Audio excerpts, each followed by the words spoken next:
Welcome, everybody. We'll get kicked off here in just a few minutes. We've got a few people joining. Thank you for jumping onto this Red Helm webinar today.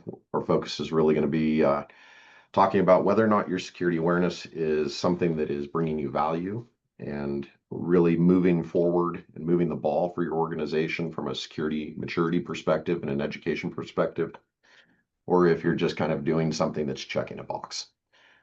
Not that either's necessarily bad, but we always try to go with the move that tends to be the more positive thing for the environment, the people that are affected. Again, we'll get kicked off here in just a few minutes. Thank you for joining us.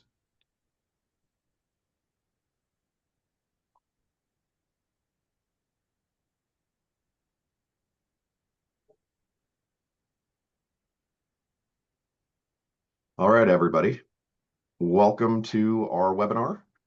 As I just mentioned, today we're going to be talking about is your security awareness training just checking a box, or is it something that is valuable to you? I am Luke McComey. I'm the Vice President of Offensive Security here at Red Helm. Joining me today, we have Ryan Jones, the Director of Offensive Security, and Ross Merritt, who is going to be your principal speaker today, running you through some of the content. He is one of our cybersecurity consultants on our OffSec team. Really, the plan today is we've got about 45 minutes to walk through the training that Ross has put together. There are going to be a couple polls during that, and then we'll end the call with some Q&A so that we can answer any questions that come up. But as we are going through, don't forget you've got the chat features down below, and you can also ask Q&A questions of the panelists throughout the engagement. We've got a poll question to kind of get us kicked off this morning. If you would, please take the time to fill out the polls when they come through. We'll be using this data and information to help kind of steer the program and future trainings as well. And with that, Ross, I'm going to hand it over to you. Thank you very much, Luke. So today, as we're going through these different areas, keep in mind that our training focuses on the individual, with the concept of if your individuals get cybersecurity training that affects them in their personal life and helps make them safer in a cyber world as individuals, that collectively makes your organization safer. Kind of a rising tide lifts all ships. So we're going to look at a couple of key areas of environmental awareness that a lot of people don't necessarily think about when they think of cybersecurity, as cybersecurity is normally thought of as hands-on keyboard. At any point during this time, throw those questions in the Q&A portion of the chat. We'll answer them as we go along. So we're briefly going to look at your desk, your monitor, your computer, Wi-Fi, USB devices, charging cables, and even your trash. One of the things we don't necessarily think about a lot is the amount of information we communicate verbally that can be listened to. So if you're working on something with some sensitive information, if you stopped in that coffee shop in the morning on the way to work, think about what you're talking about, who could be listening, what sort of information are you putting out there for others to gather. This is always a fun one. Who's got access to your desk? The big joke is the password found on the Post-it note under the keyboard. You would think with as much talk about that, we wouldn't find those, but I see them in every environment I go into. But if you look at the examples on the screen here, with the amount of stuff on this desk, how much of that is sensitive information? How much of that stuff needs to be secure? Is that blue Post-it note a password? These are kind of things we want to think about as we're moving through in our environment, not just our own desk, but looking at our neighbors as well.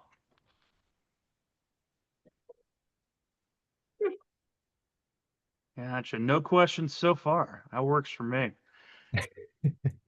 The other big thing, and Ryan, I think you can speak to this as well, but laptops, they're great. We can take them everywhere, but who else can see your screen while you're working on it?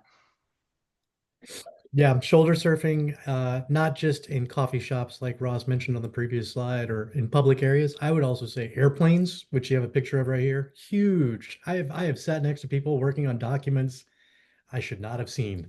More than once. And not only are they working on it in an airplane, but they have no screen protector, anything. So even I've even seen people work on classified documents, and you know that because there's a big red classified at the top of it while sitting in an airplane. So Yeah, I mean, definitely always be aware of who's around you, who's walking behind you. Shoulder surfing is a tool we use constantly.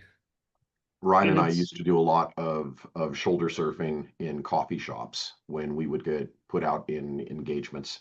We'd go to wherever the local coffee shop is where people were hanging out before work or at lunchtime or after work. And it was amazing the types of things that you could just get access to, not just what's on their monitor. And Ross will Just talk the about this information. later, but also being able to like clone their access badges that they're using to get physical access into the facilities. Yep. And we use laptops as an example here, but I want you to think about cell phones too. Cell When phones, I'm tablets. working, I love standing at crosswalks because everyone zones into their phone, continues doing whatever they're doing, and I have access to usually 3 or 4 conversations in front of me because I can see people's phones and what they're doing. Uh, and thinking about the airplane too, it's so easy to look over and see when someone's typing in their password, what the password is. So it's a lot of, not just your screen, what can people see you doing? Lou gave me a great lead into this next one.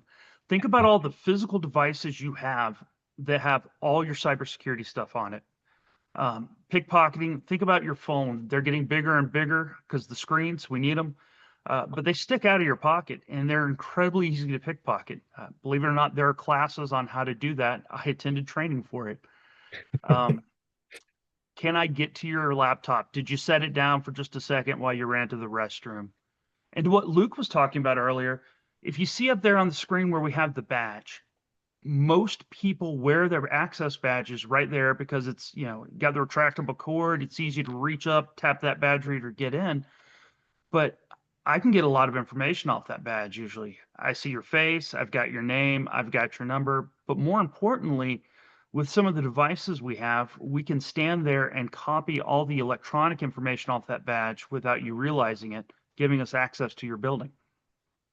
My And favorite also, lately has been the United Club because I fly all the time. And when I go to the United Club, you'll see people who will put down their laptop, their backpack, their phone, even. This was the one that blew me away the last time that we were in the United. Someone used their phone to hold their seat, and then they walk away to go to the bathroom or to go hit the buffet or to get a drink or whatever it is. It's just a perfect example of where people have this, they think it's safe. They think that they can trust the environment because it's limited access or whatever, but it's a perfect place for an attacker that was trying to target various or random people.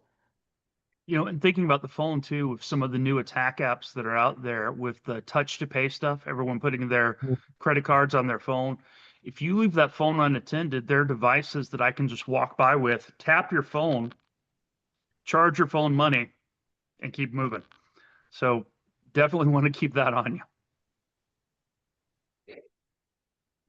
All right, moving on. So, we talked a little bit about your environment. We've talked about physical stuff. Now we're going to talk about some more things, particularly Wi-Fi networks. So this is a diagram of what we call man-in-the-middle attack. Pretty self-explanatory. It's when an attacker gets in between you and what you're communicating with. The easiest place for us to do this is frequently Wi-Fi networks. So if you're using your Wi-Fi at work, great. But what about that Starbucks guest Wi-Fi when you're on your way to work, after work? You assume it's safe because it's corporate, but you never really know who's controlling that access point, who's managed to get in between you and that access point, who's getting all your information across their computer. Now, one of the ways we like to do this is called a pineapple. It's fun. It looks like a little Wi-Fi device. They're commercially available. And what this does is it looks for all access points in an area. And so let's use Starbucks as an example. It sees that there's a Starbucks Wi-Fi. It's going to start broadcasting that it's Starbucks Wi-Fi. Well, you go to that Starbucks all the time, so you've set your phone to always connect to Starbucks. It doesn't know which one's the real Starbucks, and it's going to connect to whichever Starbucks it sees first. Well, if I'm sitting next to the door or even in my car right outside of Starbucks, you're going to connect to my device. I now have access to all the communications going through from your phone through my Wi-Fi, and you're completely unaware of it. That's why it's super important to never use untrusted Wi-Fi networks unless you're using a secure VPN. Okay, this one's one of my favorites we're going to talk about next. because it blew my mind when I learned about it, and then I realized how simple it is. It's called a USB drop attack. So, you're walking into the office, you're in the parking lot, you see a USB drive on the ground. You pick it up. One of two ways this happens. Either you want to try and get it back to the person who dropped it, so you plug it in your computer to see what's on it, or there's something really interesting on the outside of it that you really want to see, so you plug it in your computer to see what it is. What you've just done is taken a USB that I've intentionally dropped, I've put malware on, and you've given me access to your computer. Again, this is something that we can create or, again, commercially available from OMG. The great thing about the OMGs is I don't even have to get to your computer after you've put it in there. I can actually be within a certain distance and use my phone's Wi-Fi to connect to your computer through the device you just voluntarily plugged in for me. If you also notice, the ones on the left are super small. They look like dongles for maybe your mouse. If I'm talking to you and you have exposed USB ports behind your computer, think checkouts, think doctor's offices, I can slip one of those in there while talking, and you don't know that I've now got hardware access to your computer. My favorite is always the guard station or the check-in. When I walk into a building that we're doing penetration at, they'll have literally like a laptop or a computer sitting there with ports facing us. Well, and there are other USB devices out there that we're not really covering them here, but that don't steal data. All they do is burn out your machine or your device. There are some that are called rubber duckies is the name brand of them, but you can pre-program them to give in code to your computers if though someone was sitting there typing. And if we can figure out how to do it by typing, we can load it on that little stick and it'll do it faster than any of us could actually type and shut down your computer, lock your computer, encrypt your computer, all sorts of fun things. Now, keep in mind the OMG we just talked about, because they also make a fun toy called the OMG cable. So these look like your standard charging cables for Apple, for USB-C, any of that stuff. And one of the biggest dangers for them is public phone charging stations. So have you ever been out somewhere, your phone's about dead, you see that this phone charging station provided by Verizon. Have you ever plugged your phone into one of those to get a little bit of a charge? Next time you see one, look at the cords on it, see where they plug in the device. None of those are secure. I can go through and replace all their cords with my OMG cords. I now have control of your phone, all the data on the phone while you're plugged into my charging station. This has actually gotten to be a big enough threat that the FBI has put out several warnings about it. My favorite is the NSA charging station that they put at DEF CON so that all the hackers will go plug into the NSA charging station. It literally has a sign on it that says, you want to. Social engineering and hardware attack at the same time. You got to love it. All right. This is one that always kind of surprises people too. And it's talking more about proper disposal of your devices. So, do you own your trash? The answer is when you put it out for your street for collection, you don't.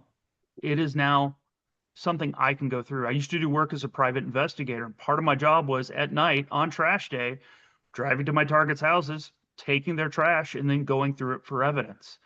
Same thing with your devices. If you fail to properly get rid of your data on device and you dispose of it in the trash, you never know who's going to end up with it. So that's why it's super important to dispose of anything with information on it in a way that destroys the data completely or maintains positive control over it. And Ryan, did you want to talk about those wonderful recycling bins? Yeah, I was going to say, I know in office spaces a lot, they have the recycle bins, the burn bins, the shred bins, usually scattered throughout the office. And then you have a little padlock on them. I would say be careful what you put in those because those locks are not secure either. Luke, I know you and I, and Ross, you probably have in the past as well. I know Luke and I have been on jobs together before where we've picked those locks in under 10 seconds. And no one questions us when we start, in the middle of the day digging through shred bin, because they assume we're working there and we're supposed to be doing that. So be careful what you throw in those. And I would also say, to further enforce what Ross was saying about the device destruction or data destruction on a device, Even when you send them in for recycling, like if you buy a new Pixel phone, I know like Google will give you a discount on your old phone if you send it in. Um, Make sure you wipe that. You don't know where it's going to end up. It's Google. Ideally, they refurbish them, they wipe all the data, but even Google tells you make sure the data is wiped. There are people who spend a lot of time on eBay and places like that buying old hardware, cheap old hardware, just to pull the data off of the hard drives, off of the storage and printers and routers and firewalls, all that stuff. Think about connected devices too. Any of the smart Hmm. devices we have, watches, rings, any of that stuff potentially has information still saved on it. I've bought a used phone from Best Buy before. Yep. Name brand store, name brand phone. It had not been scrubbed. It still had the last person's login information on it. So you really don't know how it's going to be handled. Well, and with phones and watches, especially right now, how many pass keys are you guys storing on a watch or a phone that if you don't wipe, you just gave someone access to using whatever that pass key goes to? Or your RFID badges that are stored on there. Your physical access badges are stored on the phone a lot of times. You don't wipe Uh, those. You just gave someone access to your building. and going I back think to the the payment last little information as well, you've got credit cards stored on there now. That's exactly. treasure trove for us. I think the last little anecdote I'd add before we move off this slide is that, on those trash bins as well, those secure document disposal bins, Ryan and I have seen multiple times in environments where those bins actually have removable hinges. Yeah. So you have to look at the hinge. If there's a visible pin that could be potentially pulled, that's easier than even picking the lock. So again, don't necessarily trust those bins. Shredding things is one of the only ways to really ensure a good disposal of a document. Cross-cut shredding on top of that. All right, Ross. Oh, that is a great point from Alex. Absolutely. Car infotainment systems. Uh, Not just that, think about the stuff we save in our car these days. Garage door opener button, so you don't have to have a separate one. And then if you've got navigation in there, you trade in that car, you forgot to cleanse it, you rented a car for an extended period of time. Well, and this has actually happened to me before too. I bought a used car that had a garage system data saved in it. And the car also had navigation where they had put their home address listed under home. Had Yep. I been malicious, I could have driven that hard car to that house, pressed a button, garage door opens, I have access. So that's a great point, Alex. Yeah, and not just when you sell it. You mentioned it earlier, Ross, when you rent a car. You plug your smartphone into it to sync up your whatever, and immediately that car now stores all that contact data, for example, places you've been. Make sure you're wiping your rental cars before you turn them back in.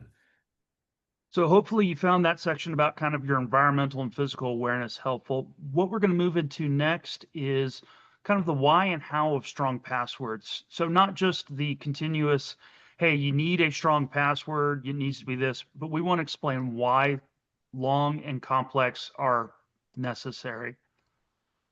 So, this is what people think hackers use for equipment. You got the shadowy room with all the cool high-tech technology and stuff, and that's how we're getting in and we're breaking your passwords. When in reality, this is what we're using. Um, for the most part, gaming laptops bought off the shelf at your standard retailer have all the power we need to do all the crazy stuff we do. So that's why we're going to talk about passwords. We're going to talk about the different types of attacks, meaning how we break passwords get into your system. These are going to be the brute force attack, the dictionary attack, and then we're going to talk about leaked credentials and reuse. All right, so the first type is the brute force attack. So if you see this lock, think back to when you were a kid and you got your first bicycle lock, three little spinny things, you forget the combination. How would you go about unlocking this? Start at 000, Work your try way up. 001, try 002. You're going to try every possible combination until you unlock it. That's what's called a brute force attack. You're just hitting it until it opens.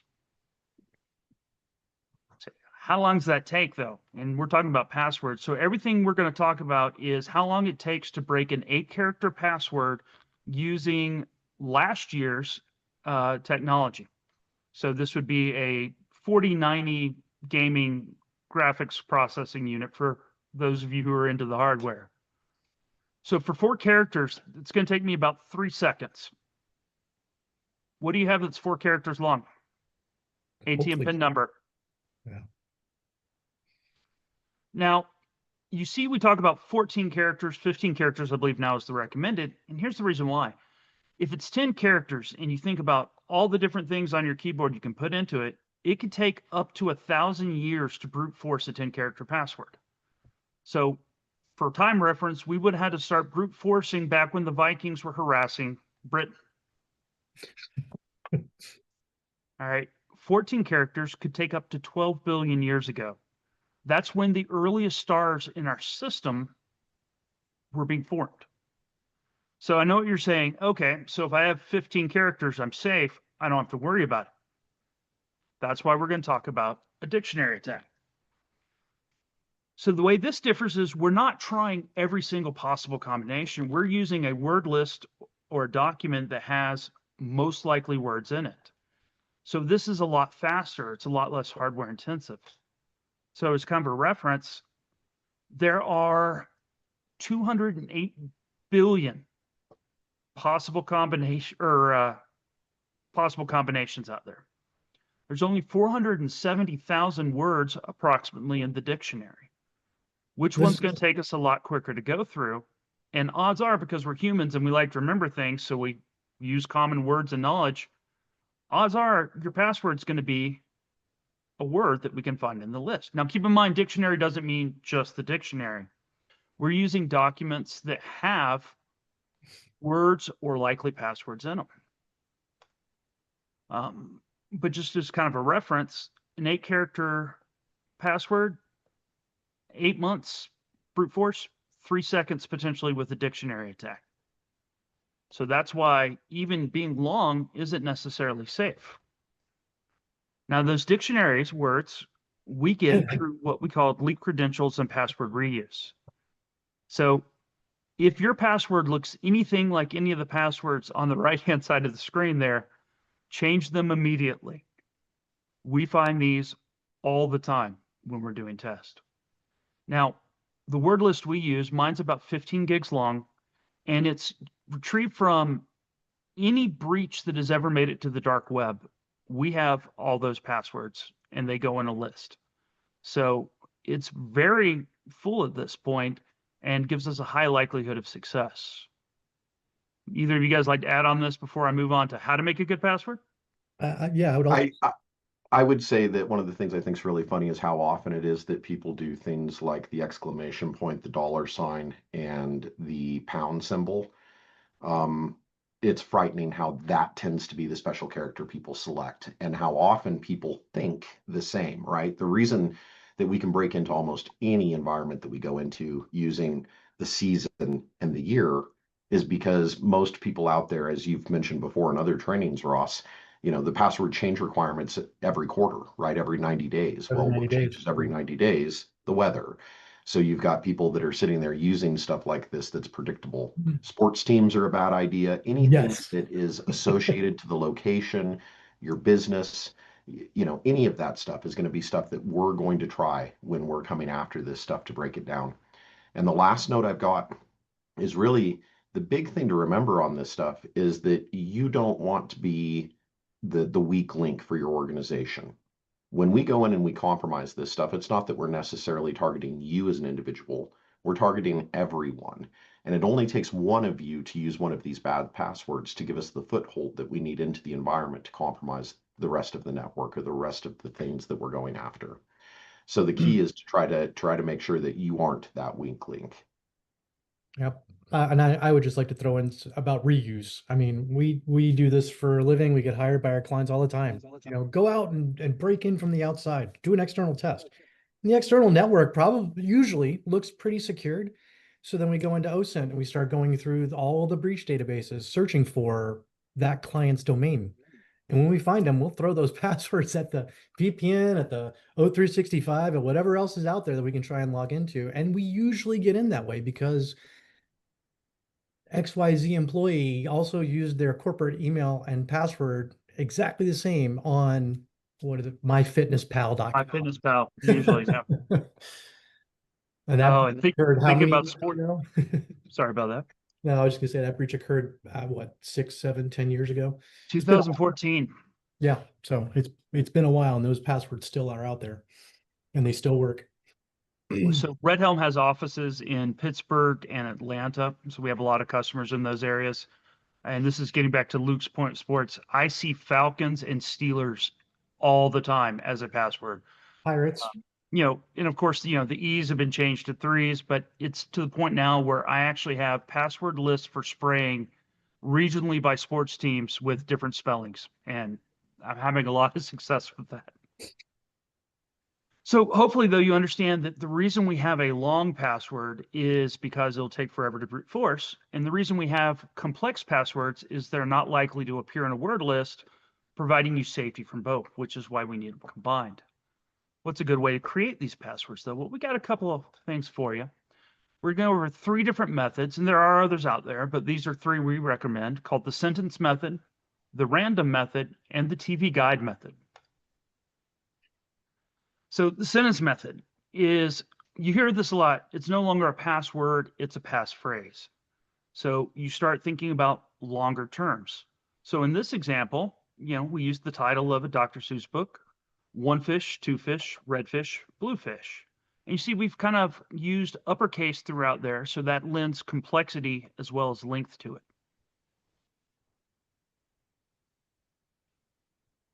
This one's called the random method.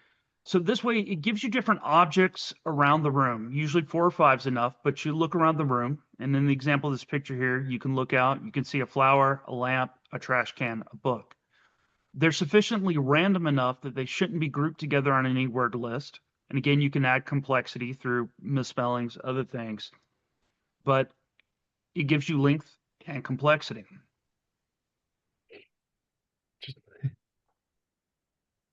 And this one, my wife actually came up with, and she never lets me forget it, but it's a great one, and I can't find a single fault with it.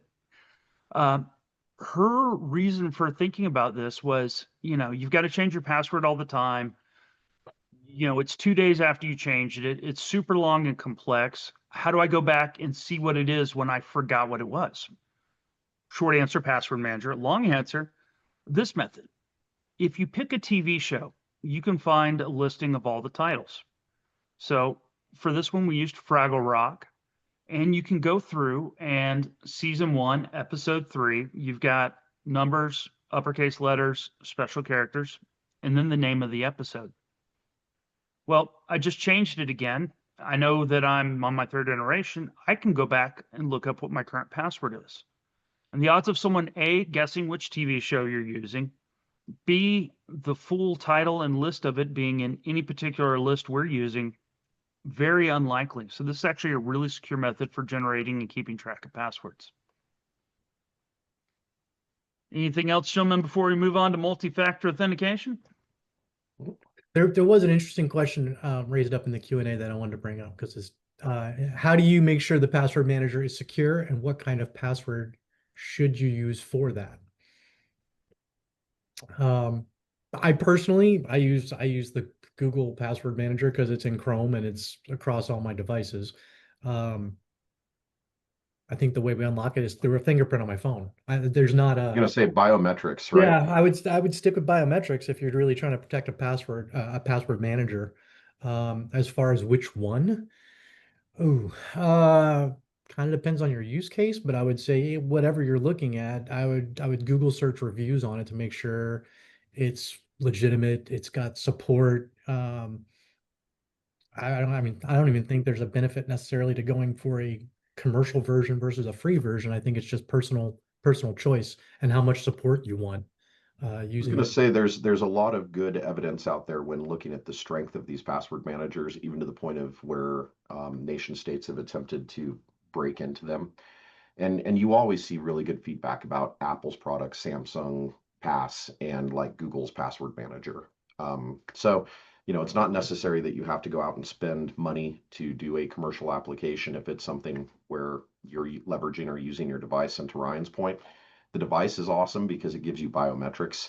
So you can do things like retina scanning or fingerprints, or even combining multiples together where you have to do a pattern and your fingerprint. Uh, I think the key is just more making sure that you realize that once you're entering your passwords into there, you have to treat that device and you have to treat that application as something that is super secure, right? Because if someone were to get access or were able to figure a way in, it's one attack to then have keys to everything. That's why you I don't leave your phone on your chair to mark your spot. Yeah, Walk exactly. away. And another key point to this is, your password doesn't make something safe. Your password manager doesn't make your password safe. You. Changing it every so often doesn't make safe. It's doing all these things together is what actually creates security. Right. All right, so we are going to talk a little bit about that multi-factor authentication, which breaks down four main groups: something you know, something you have, something you are, somewhere you are. So when we think about something you know, you got your username and your password. So that's, something you know. Something you have. Here's where I want you to think about that authentication app, because that's the most common multi-factor thing we see. You get the text message to your phone, you get the app notification push. So you have to type it in, and then you've got to send the app. What a lot of people don't realize is they're already actually using three forms of multi-factor authentication when they're doing it that way, because as Luke was talking about earlier, what do we have to do to get into our phones? Most people have biometrics on there, or it's a PIN code. So it's actually adding a third layer. And again, biometric, it could be a thumbprint, it could be facial recognition, which we have on a lot of our phones now. But again, third layer of security. The fourth one that's not used as much, but we're seeing it used a lot more in organizations now, is geofencing. So this says, hey, you know your password, great. You've got a multi-authenticator, great. You use your thumbprint, great. However, our office is in Pittsburgh and you are in Nigeria. We're not going to let you in at this point. So by Right. actually setting IP restrictions for where you are when you can use that app. Another great way to think about this, I stay at Hilton hotels frequently. I assume other hotel chains are doing the same thing, but you can get your hotel key on your room now. Mhm. Well, if it doesn't know it's within X number of feet of your room, it doesn't let you transmit that unlock signal. So again, that's another thing of geo. It's proximity to the device you're trying to access. Many controls out there also have something called impossible travel. That's one of my favorite, where it's if you're logged in Pittsburgh and they just saw you, and all of a sudden there is a login that's happening from Missoula, Montana, right? It'll say that's impossible travel. There's no way the employee could have gone from Pittsburgh to, to Montana in that amount of time. I think that's really cool to turn those on as well. And we're seeing more and more people have success with those types of solutions. Yeah. One quick thing about the MFA, especially since we've got the Microsoft Authenticator app picture there, and that it's not just Microsoft, it's across a lot of the Authenticator apps. You have to teach your users in the education that you give them the proper way to use MFA. If you get up, you need to be making sure that if they see a pop-up on their phone that says, hey, you're trying to log into XYZ, and they're not, they shouldn't click yes. I have had it Yeah, happen a lot of times, and that turns into an incident response situation really quick. Uh, to build on that too, a lot of people won't click yes the first time.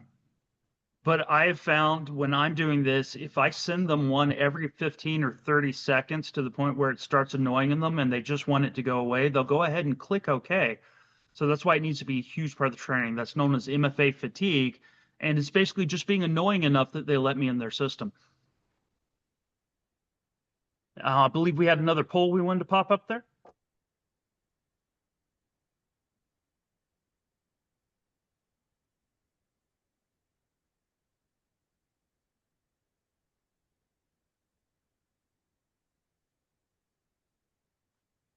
oh, it won't let us vote because we're Oh panelists. no, Bummer. we don't get to see the results.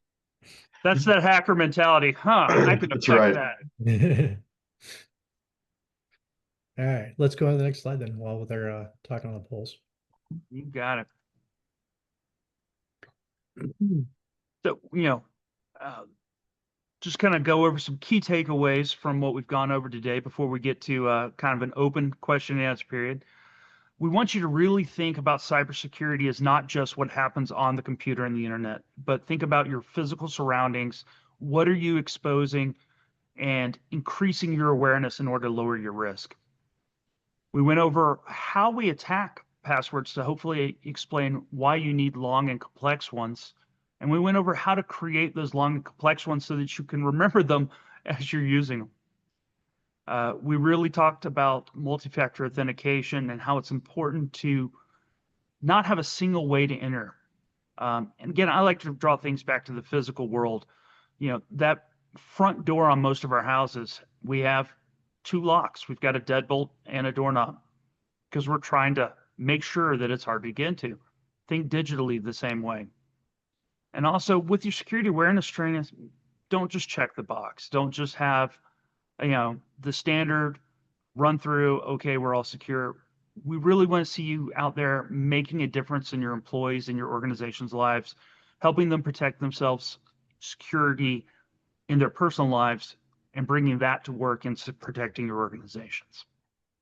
Yeah, I think a big thing to add here, and a huge takeaway for people is really this industry has gotten very comfortable with leveraging web-based training where it is an employee on their own time being asked to take a training that is usually somewhere between 45 minutes to an hour long. Uh, we go back and we look at the results of the way that these trainings function, and I am sure I'm not surprising any of you when I tell you that most people actually spend somewhere between a max of about 3 to 5 minutes on these trainings. They jump through the videos, they take the multiple choice question, they just get a pass and answer, and they move on. They don't actually retain or even learn most of the information that's being presented if they have any availability to be able to jump through this stuff. So by doing in-person trainings or by doing live sessions, that's a way to make sure that you're getting their undivided attention and their focus. And that's a huge way to make sure that the training that you're giving is applicable. Just to kind of add on to that, I mean, as most IT admins will tell you, the weakest link is humans, is people, the users. They're also your first line of defense, and they will only be that first line of defense if you're training them properly. If you're not giving them proper training, like Luke said, they're going to skip through the videos. I've done that myself. I've skipped through those videos in about 5 minutes and just clicked the answers. Like, should I have done that? Probably not. Should have watched the videos. I'm sure I would have gotten something out of them. But I was in a rush and I need to get it done before the end of the day, so I got it done. That's not the appropriate way to handle one. And also when it comes to a security awareness program, it shouldn't just be that annual or quarterly, video chat or fish test. There should be constant reminders, whether it's a poster on the wall that advertises, hey, watch out for who's behind you, or pay attention to where you're powering on your laptop, or just little reminders that they might see out of the corner of their eye, but they retain it. It's still in their head because they walk past it every day. Those things will help people become the first line of defense. Doesn't have to be Also, some as a reminder, we program. have three different. Oh, sorry, Ryan, I didn't mean to step Oh, I on was you. just going to say, it doesn't have to be a crazy expensive program. It can be Yeah. something you do on your own. No, that's a great lead into what I was going to say is that we have three different approaches that we typically take with our customers and our partners out there.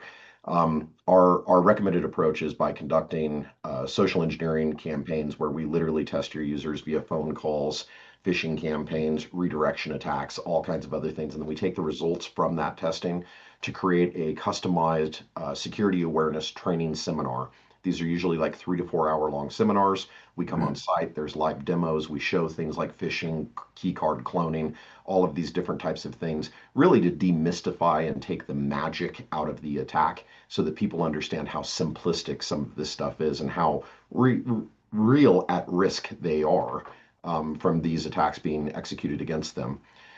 We have a second tier where we'll come in and use pre-developed training session and training materials. Those trainings usually are something where we're asking for about 2 to 3 hours of your employee's time to conduct that. We run you through, and it's all of the basic education and awareness, some demo type work, but really the bigger focus is on teaching and educating them that it only takes one of them to make the mistake to let somebody in. The third training program that we have is a slide series, which is given periodically. So this is something where Ross and the team will come in and like every 2 months, every 3 months, they'll come in with a new slide deck where they give, a training session, usually about 1 hour long, where they'll have specific focuses. As you saw Oh, today, Ross kind of briefly touched on some of the password stuff that we teach in that, but we have training across the entire scenarios that you were seeing at the start of this presentation.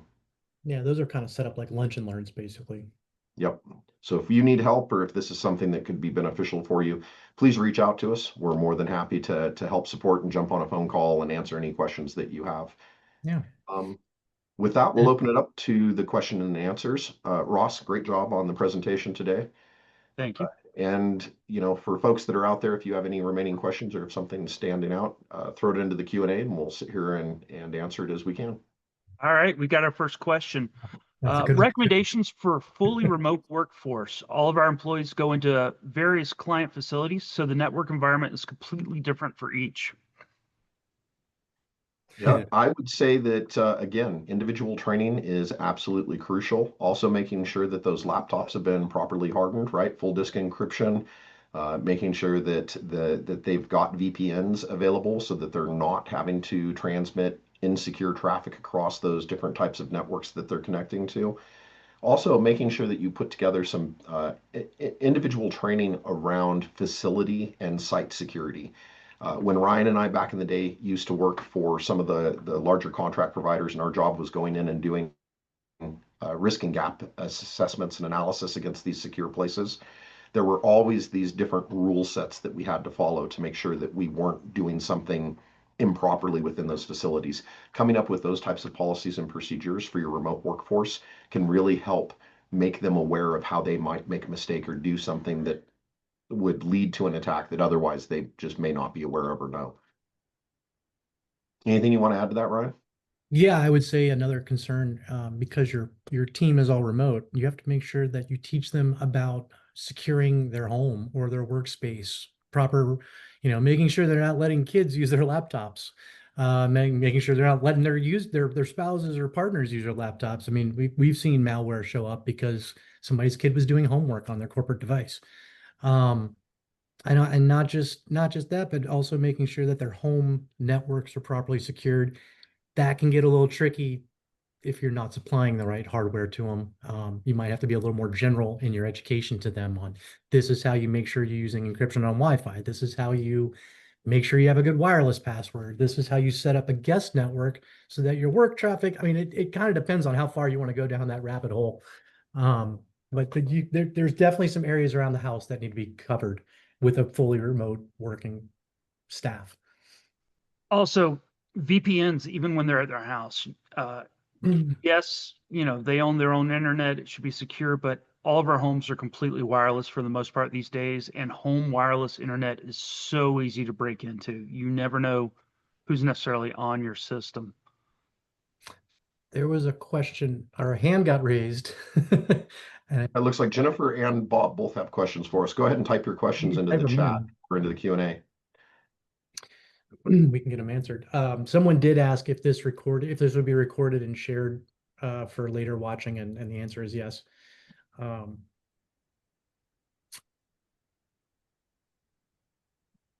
I don't see Jennifer, or who is the other person? We had two I think hands. it was Bob.